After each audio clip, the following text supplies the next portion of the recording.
برحب بحضراتكم حلقة جديدة من برنامج استوديو الهداف. النهارده يمكن عندنا حلقة مميزة، حلقة حصرية من داخل أكاديمية نادي الإسماعيلي. بتمنى يا رب تستمتعوا معانا. هنشوف فقراتنا وترجعوا لنا تاني.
أنا والد اللاعب إياد محمد السيد مواليد 2014.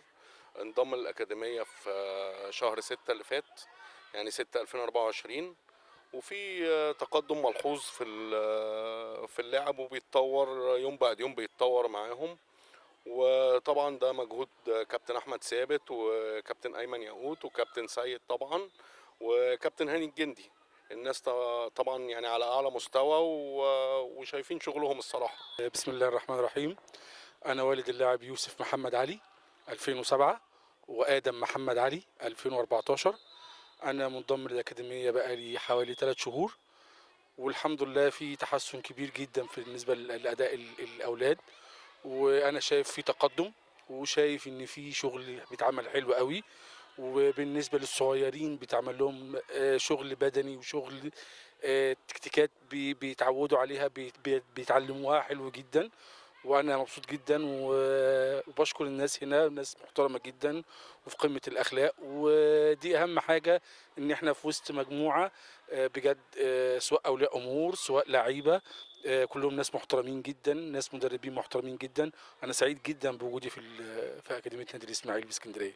والد اللاعب حمزة أشرف محمد مواليد 2015، وانضم لنا أكاديمية الإسماعيلي شهر تقريبا 6، ومع الكابتن أيمن ياقوت والكابتن سيد محفوظ والكابتن أحمد ثابت والكابتن هاني الجندي، مدربين ما شاء الله على أعلى مستوى. والأكاديمية في تقدم، ويعني ابني على طول بيزيد، يعني في تقدم في التكتيك واللعب وكلام من ده. تمام، وإن شاء الله داخلين دوري منطقة اسكندرية، ان شاء الله نقدموا حاجه كويسه يعني للاكاديميه، ويكون عند حسن ظن الجميع. ابني محمد محمود محمد 2013، بقاله 3 شهور من 2000 شهر 6، وهو كابتن احمد والسيد وكلهم 100 100، وهو 100 100 والحمد لله. انا مامة خالد محمد حسين، والصراحه الكباتن هنا كويسين قوي معانا، واحنا بقالنا 3 شهور معاهم، ومعاملتهم حلوه جميله معانا جدا خالص والله. انا جدة طارق خالد ابراهيم، وبقاله هنا في النادي 3 شهور، وربنا يبارك للكباتن يعني بيعاملونا احسن معامله، والتدريبات يعني على احسن مستوى. انا ابني عمر طارق ابراهيم محمود، ولسه منضم النهارده اول يوم، يعني النهارده اول يوم بالنسبه لي.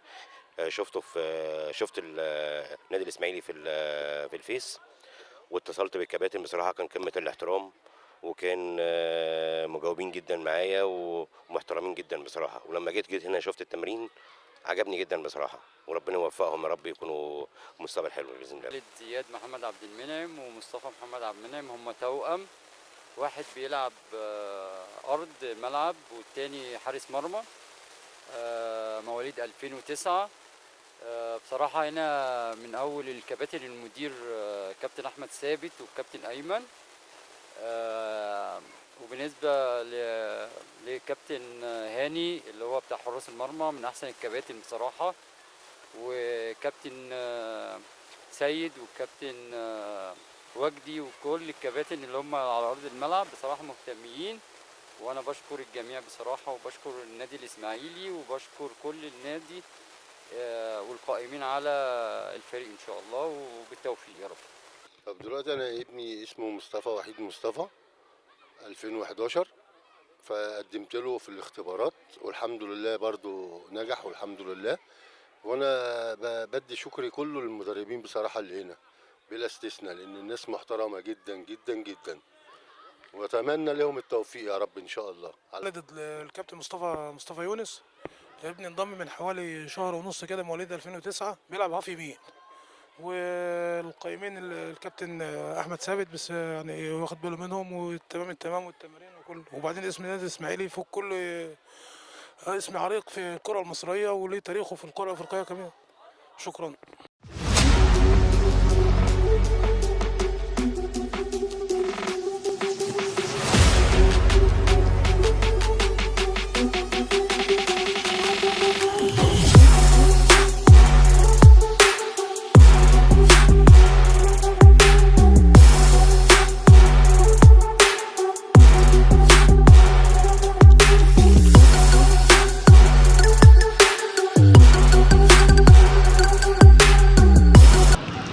اهم حاجه في الكوره الشغل اللي احنا بنشتغله دلوقتي ده. خلاص انا بشتغل وش رجل اهو، باجي من هنا اهو، تمام، بخش ادي وش رجل اهو، بخش على الخارج اهو، خارجي بره، بعد كده على الداخلي جوه اهو، على الخارجي بره، وباجي هنا بشتغل ايه اهو، لفه كامله. خلاص اهي، برجع فين؟ ده اسمه ايه؟ ده الخارجي. وبرجع من هنا اهو، بص عايز دي شغالين اهي، شايف اهو اهو، وبصبر ترجع اللي ورايا.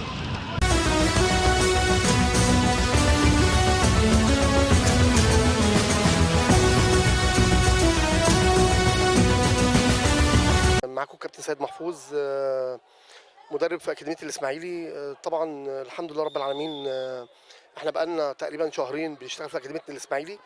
الحمد لله رب العالمين، في نتائج طيبه جدا مرضيه، في دعم كويس جدا من مجلس اداره النادي الاسماعيلي، في اهتمام كبير. معانا مجموعه محترمه جدا من المدربين في اسكندريه، يعني من احسن المدربين في اسكندريه. في اهتمام قوي جدا بالاكاديميه، لان طبعا النادي الاسماعيلي صاحب جماهيريه كبيره ومن الانديه العريقه، برازيل يعني برازيل العرب زي ما بيقولوا يعني.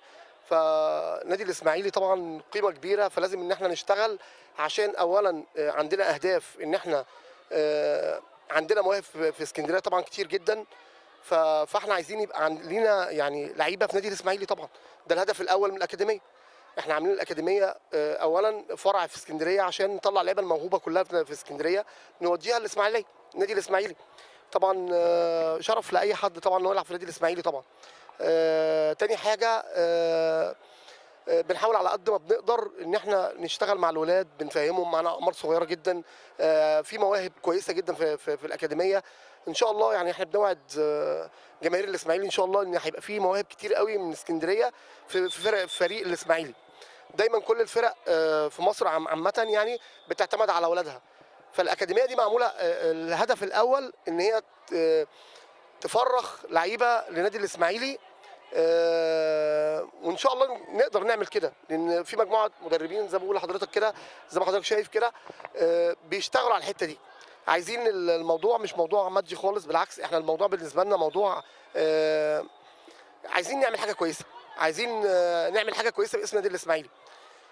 تاريخ كبير طبعا، احنا بنتشرف ان احنا اشتغلنا باسم نادي الاسماعيلي في اسكندريه، ويا رب نبقى على قد المسؤوليه. احنا بنحاول على قد ما بنقدر ان احنا مفرغين حياتنا خالص للموضوع دوت، ان احنا بجد عندنا مواهب في اسكندريه كتير قوي قوي، محتاجين حد يهتم بيهم. طبعا الكره في القاهره وفي الانديه اللي هي الشعبيه زي نادي الاسماعيلي، طبعا دي حاجه تشرفنا طبعا ان في لعيبه من اسكندريه تلعب في النادي الاسماعيلي. طبعا احنا كان عندنا كذا نموذج مشرف في اسكندريه، لعيبه كتير في اسكندريه، من ضمنهم طبعا الكابتن شادي محمد كابتن النادي الاهلي. فاحنا عايزين نعيد التجربه دي تاني، ان احنا نجيب لعيبه فعلا على قد المستوى من اسكندريه ونودوهم ان شاء الله النادي الاسماعيلي ان شاء الله رب العالمين. طبعا بشكركم جدا على اللقاء الجميل دوت، واتشرفت بحضراتكم، ويا رب يا رب ربنا يقدرنا ان شاء الله ونعملوا حاجه كويسه ان شاء الله تليق بيكم ان شاء الله. بشكر طبعا مجلس اداره النادي الاسماعيلي والف شكر على الدعم المحترم، وبشكر طبعا زمايلي في الاكاديميه على المجهود اللي هم بيبذلوه، وان شاء الله تبقى حاجه كويسه ان شاء الله للاسكندريه والنادي الاسماعيلي ان شاء الله. بسم الله الرحمن الرحيم. الكابتن هاني الجندي مدرب حراس مرمى اكاديميه النادي الاسماعيلي معتمد بالاسكندريه. احنا بنشتغل على اساسيات تاسيس الحارس من الالف للياء زي ما بيقولوا. لو حارس جاي ناقصه اي حاجه احنا بنكمله، حارس جاي جاهز احنا بنزود له اللي عنده، اللي ناقصه بنزوده له، اي حاجه هو ناقصها بنزودها له، كبدني شغال، اساسيات كوره شغال، تحركات في الجون ازاي، كل الشغل ده شغالين عليه كويس او ما فيش اي مشكله بالنسبه لنا. عندنا دعم من مجلس الاداره كويس، بيدينا دعم كويس. احنا طبعا بنحارب الاستثمار، ما فيش حاجه اسمها عندنا لعيب بقد كذا، لا احنا عندنا بيشتغلوا كلنا واحد، وكلنا بنشتغل مجهود ذاتي، ما فيش اي مشكله بالنسبه لنا. اللعيب هيطلع من عندنا ان شاء الله باذن الله في حته ثانيه كويسه. بنشتغل على قد ما نقدر، بنطلع كل طاقتنا مع اللاعب ومع الحارس على قد ما بنقدر الحمد لله، يعني شغالين بذمه وبضمير الحمد لله غير اي حد تاني. هنا الاكاديميه بالنسبه للاكاديميه المستوى بتاعها كويس، الشغل كويس قوي قوي، المدربين بتشتغل بذمه وضمير فعلا بجد، مش كلام فعلا، مش انا من ضمنهم، لا انا بشتغل على قد ما بقدر. الساعتين تدريب حراس مرمى تدريب حراس مرمى، اي كابتن موجود بيشتغل مع اللاعب هم الساعتين تدريب، مش شرط تقسيمه، ما بنجريش على التقسيمه ولما فلوس وخلاص، لا احنا بنشتغل ونطلع اللي احنا عايزينه، والعرق باين عليا اهو طول الساعتين بشتغل ما بوقفش شغل. وحتى اللعيب يا دوبك هو بق الميه بيرجع تاني معايا يشتغل استرتشات اطالات، ما فيش اي مشكله بالنسبه لي. غير كده لا طبعا، والحمد لله على اللي احنا فيه. وبقى بشكر الكابتن احمد سابر والكابتن ايمن قوت ان شاء الله على النموذج اللي هم عاملينه والمستوى اللي هم مقدمينه، والحمد لله والف شكر للقناه. شكرا. بسم الله الرحمن الرحيم. كابتن مجدي عبد الخالق، اساسا من نادي الترام، ابن نادي الترام، ولنا خبرات كبيره، خدنا بطولات على مستوى منطقه اسكندريه. بالنسبه طبعا اتشرفت بالعمل اكاديميه الاسماعيلي به لتاسيس وانجاح المنظومه على مستوى اسكندريه، وان شاء الله نقدر نوصل اللعيبه بتاعتنا للنادي الاسماعيلي. بنحاول نشتغل وبنجمع اللعيبه المهارات كلها بحيث ان احنا نغطي الاسكندريه كلها ان شاء الله، وبعد كده لنا يعني امل في مستقبل كبير ان شاء الله باذن الله. وبصراحه انا اتشرفت بالعمل في اكاديميه الاسماعيلي. انا ما بشتغلش اكاديميات عامه يعني، بس انا اتشرفت لان بصراحه منظومه محترمه ومنظمه، وان شاء الله بدايه خير لهم جميعا. وان شاء الله شايفين ان احنا ممكن معانا شويه كوادر حلوه، مدربين واداريين، ان شاء الله نوصل المنظومه دي باذن الله الى النجاح باذن الرحمن ان شاء الله، وربنا يوفق جميع باذن الله. انا والد اللاعب فادي، طبعا كان ليا الشرف والسعاده ان ابني اتقبل في اكاديميه نادي الاسماعيلي. طبعا مش هقول لكم على نادي الاسماعيلي يعني من اعرق الانديه، وكان ليا الشرف ان ابني اتقبل فيه. طبعا بشكر المدربين على المعامله اللي بيعاملوا بيها الاولاد. انا ابني 2012 بيعاملوهم اولا كاولادهم، وبعد كده كلاعيبه واللي ناقصينهم، وبيحتووهم اخر احتواء. طبعا ليا الشرف كمان مره ان ابني اتقبل في اكاديميه الاسماعيلي، ونادي عريق ما اختلفش على الاثنين. وشكرا للمدربين على مساعدتهم لنا.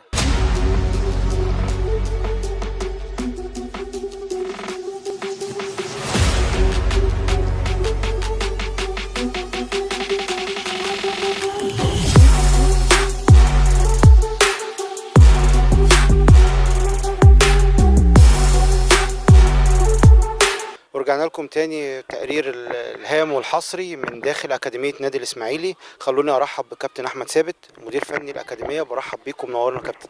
أهلا وسهلا بحضرتك يا كابتن محمد، وطبعا احنا شرفنا بيك، وطبعا يمكن بالنسبة لنا ان شاء الله اللي جاي هيبقى افضل بكتير باذن الله ان شاء الله. يمكن في البدايه برضه حابب اكد ان اكاديميه الاسماعيلي هي الاكاديميه المعتمده من النادي الاسماعيلي، لان برضه في انت زي ما حضرتك عارف في اسماء كتير واخده الاسماعيلي، واخده الدراويش، واخده كده يعني، لكن عايز اكد برضه المعلومه دي من حضرتك، او ايه اللي تم يعني. طبعا احنا كلامنا واضح وصريح جدا. طبعا بعد الاتفاق مع الباشمهندس نصر حسن رئيس مجلس اداره نادي الاسماعيلي، وكان معانا الكابتن محسن عبد المسيح عضو مجلس الاداره والمشرف العام على الكوره، وطبعا برئاسه الكابتن محمود جابر رئيس القطاع. يمكن احنا قعدنا حوالي فوق ما يقرب من ال9 ساعات في اجتماع في نادي الاسماعيلي علشان خاطر نحط خطه طويله الاجل طويله المدى شويه. بمعنى يا كابتن محمد ان النادي الاسماعيلي هيبقى موجود في كل شارع، نادي الاسماعيلي هيبقى موجود في كل بيت لاستقطاب كافة المواهب. ده رقم واحد. رقم اتنين، طيب ايه الهدف من الأكاديمية؟ الهدف من الأكاديمية لها عنصرين شقين. الشق الأولاني اللي احنا شغالين عليه استقطاب اللعيبة المميزة، بمعنى ان اللاعب لو مميز جدا بيتم تسعيده لقطاع نادي الاسماعيلي مباشرة بدون أي مقابل مادي. حضرتك بتسمع يا كابتن إن بيبقى في أندية بتقول لك اديني ب50,000 و60,000 و70,000 عشان خاطر ابني يلعب موسم. الكلام ده مش موجود في نادي الإسماعيلي خالص.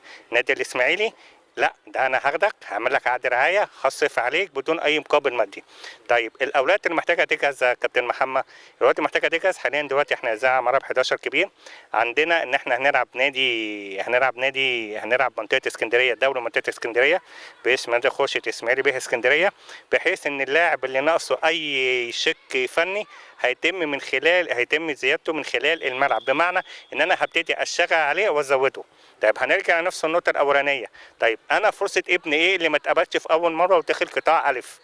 الفرصه بتاعت ابن حضرتك اللي هو ناقصه بعض الحاجات الفنيه ان انا بلعب عليه من خلال الملعب، من خلال الكباتن اللي موجوده معانا، ان احنا بنزود العنصر الفني بالنسبه له، بنرفع اللياقه البدنيه بالنسبه له. انا عايز بس يا كابتن، انا اسف يعني قبل ما نروح للحته دي، انا عايز اعرف التواصل بقى ما بين اكاديميه الاسماعيلي ونادي الاسماعيلي، يعني السيستم هيتم ازاي؟ التواصل طبعا زي ما قلت بيبقى من خلال الكابتن محسن عبد المسيح عضو مجلس الاداره، وطبعا احنا بالنسبه لنا بيبقى لينا سفريه شهريه لقطاع نادي الاسماعيلي، بنعمل يوم فتره معاشه. قصدي على النقطه دي. تاني ان انا باكد عليها ان احنا بنسافر يوم في الشهر لقطاع نادي الاسماعيلي، بنعمل يوم فتره معاشه في قطاع النادي هناك، واللعيبه كلها بتلعب، واللعيبه كلها بتبقى تحت رؤساء الاختبار، يعني بيشوفوهم يعني تحت نظر مدربين القطاع هناك. طبعا بيبقى موجود معانا الكابتن محسن عبد المسيح، الكابتن محمود جابر، الكابتن ابو طارق العسوي، الكابتن اشرف خضر، الكابتن محمد صبحي، كله بيبقوا موجودين في القطاع وبيبتدوا يبصوا على الاولاد الكويسه ويستقطبوهم. طيب احنا ما عرفناش نروح هناك نادي الاسماعيلي عشان خاطر ظروف الدوري. بيجي لي من نادي الاسماعيليه نفس المدربين بييجوا يقعدوا معانا في الملعب هنا في اسكندريه على ملعب محسن، يبتدوا يشوفوا الاولاد الكويسه برضه ويستقطبوها لقطاع النادي هناك. يعني ده خلاص، ده اتفاق، ده تعاقد، يعني ان هم هيبقى ليهم زياره او انتوا ليكوا زياره. ايوه يا كابتن، بقول لحضرتك احنا قعدنا ما يقرب من 9 ساعات قاعدين بنحط الحروف كلها، لان خطه طويله الاجل شويه. كابتن النادي الاسماعيلي طبعا احنا عارفينه، هل ده يعتبر اكاديميه، ان انت تاخد اكاديميه الاسماعيلي، هل دي تعتبر يعني مسؤوليه زياده شويه؟ لان طبعا كله مستني منك حد مستوى معين، يعني طبعا احنا عارفين الدراويش، فهل برضو انت بيبقى في اختبارات للي داخل؟ طبعا بالنسبه لنا هي عبء كبير جدا، لان احنا فرع من فروع نادي الاسماعيلي، فطبعا العبء بيبقى كبير قوي علينا، وخاصة ان انت بتتكلم على برازيل مصر، فبرازيل مصر هي اللي خرجت يعني الحريفة كلهم من برازيل مصر. لا، لعيبة الكورة الأساسية. وطبعا يمكن الكادر بتاع الكاميرا فتح شوية، هنلاقي ان احنا النهارده في لعيبة لسه جاية جديدة، أول تمرينة بالنسبة لها. طبعا هي مش زي الرسم، بس عشان لسه جاية نزلت وهتنزل وهتشوف معانا الاختبار وهتشتغل معانا، وبنبتدي نشوف المستوى شكله ايه والوضع بالنسبه له شكله ايه. يمكن برضو احنا بصينا كده على البراعم، يمكن برضو بشيد انا بالبراعم، او يمكن انا بحب قوي البراعم، لان هم بيبقوا يعني حد اللي هو ايه، محتاجه مدرب بفكر معين، محتاجه اسلوب معين في الاختبار او في التشغيل، يعني او هو بيشغلهم حتى. فالبراعم ما شاء الله انا شايف مجموعه كويسه ويعني حاجه مبشره. طبعا في قسم البراعم عندنا طبعا احنا الاول بنشيد بالكابتن سيد محفوظ، مدرب عالي جدا، مسك عده برامج، عده انديه في ممتاز، والسنه دي برضو عنده انديه هيلعب بها دوري جمهوريه. وطبعا هو يمكن الكابتن سيد اخد الاولاد كده وبيتعامل معاهم بالمستوى الفكري. طيب لو اختلفنا، لو غيرنا من الكابتن سيد، اتكلمنا عن الكابتن مجدي عبد الخالق في قطاع الناشئين، برضو شخصية حدث ولا حرج عليها، حاجة محترمة جدا، أخلاق، فكره عالي جدا في الملعب، بيحاول يوصل للأولاد كافة الأمور كاملة متكاملة. طيب عندنا مين غير الكابتن سيد وغير الكابتن مجدي؟ عندنا الكابتن هاني الجندي، مدرب حراس مرمى شغال مع الأولاد حراس المرمى بابتكارات عالية جدا، فالحمد لله عندنا مستوى كويس جدا. عندنا طبعا الكابتن أحمد مدرب لياقة بدنية موجود معانا برضو في التدريبات بصفة مستمرة. معانا الكابتن رشيد ربنا يرجعه لنا بالسلامة محلل أداء موجود برضو، بس عشان خاطر إن هو كان رجله اتكسرت بس كده فراحة شوية لحد ما يفك الجبس، وإن شاء الله يرجع لنا بالسلامة. فإن شاء الله في شوية خطط كاملة متكاملة كده شغالين عليها في المرحلة الجاية ان شاء الله. يمكن برضو بقى هنطلع شويه من اسكندريه، وعملتوا ايه في البحيره؟ لان طبعا المفروض ان انت اسكندريه والبحيره، ايه بقى خطتك بالنسبه للبحيره؟ إن شاء الله برضو الخطة في البحيرة هتبقى في الفترة الجاية، في الفترة القادمة بعد تثبيت أكاديمية نادي الإسماعيلي في اسكندرية الأول. بعد كده هنطلع على منطقة البحيرة لاستقطاب كافة المواهب عامة زي ما قلت لحضرتك من شوية، لأن نادي الإسماعيلي السنة دي هيشتغل على قطاع الناشئين والبراعم عموما، فقطاع البراعم والناشئين هو اللي بيغذي الكرة المصرية عامة، فهيبقى هو الأساس بالنسبة لنا. كابتن، طب رساله بقى حضرتك تبقى توجهها لاي حد موهوب او شايف نفسه عايز تمدله ايدك وتقول له تعالى هنا برازيل مصر، ودعوه منك كده لاي حد موهوب؟ طبعا هو في البداية أنا بنشد كل ولي أمر الأول، انت لما بتيجي بتنزل ابنك الملعب ما تفرحش ان ابنك نازل في الملعب بينط من على الحواجز بيلعب كونسات بيجري، الكلام ده كله قبل ما تتكلم في النقطه دي الاساسيه راعي انت ابنك هيبقى مستقبله ايه، وفيما بعد كده هتودي ابنك فين.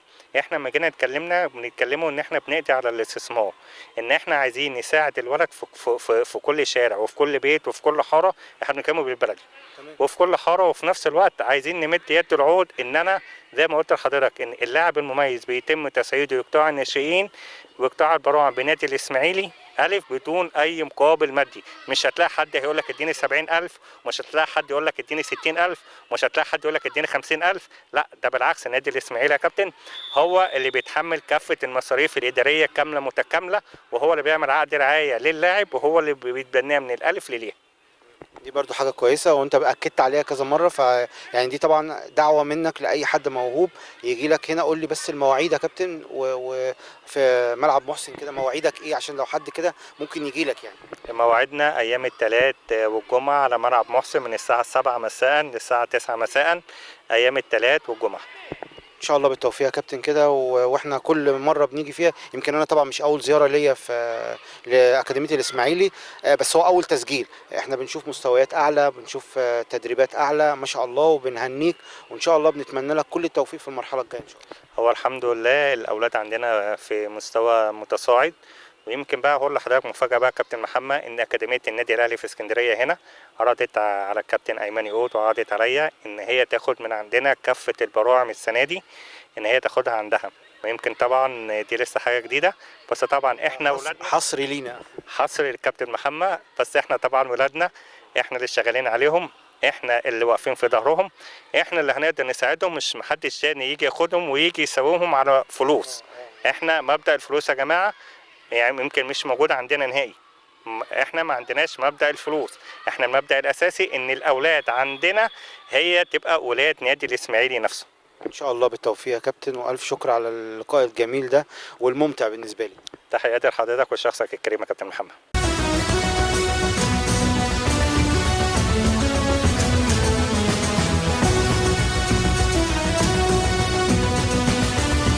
ورجعنا لكم تاني، وبكده تكون انتهت حلقتنا. نتمنى يا رب تكونوا استمتعتوا. مهارات ولا اعلى دراويش مصر، نتمنى ان شاء الله نشوفهم في نادي الاسماعيلي. على وعد اللقاء في حلقه قادمه ان شاء الله.